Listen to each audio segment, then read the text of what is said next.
चला मग आजपासून कृष्णाईची फायनली शाळा चालू झाली. आज तिला शाळेत सोडून आली. आज फर्स्ट डे होता तिच्या शाळेचा.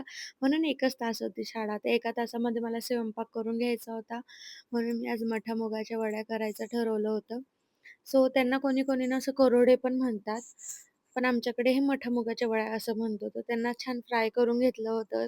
कढईमध्ये तेल टाकून जिरं मोहरीची फोडणी, कांदा, टमाटा हे सगळं फ्राय करून घेतलं, छान मिक्स करून घेतलं. त्याच्यातच जे आपल्याकडे नॉर्मली मसाले असतात ना, हळद, चटणी, धने पावडर, गरम मसाला हे टाकून छान परत परतून घेतलं. त्याच्यामध्ये पाणी टाकून घेतलं 1 ते दीड ग्लास म्हणजे त्या वड्या छान त्याच्यात फुलल्या पाहिजेल असं म्हणून. ते पाणीला असं उकळी आली ना एक की ते छान वड्या ज्या भाजलेल्या असतात ना, आपण ते टाकून द्यायच्या आणि छान अशी भाजी होते त्याची. सो त्यानंतर भाजी करून तर झाली माझी.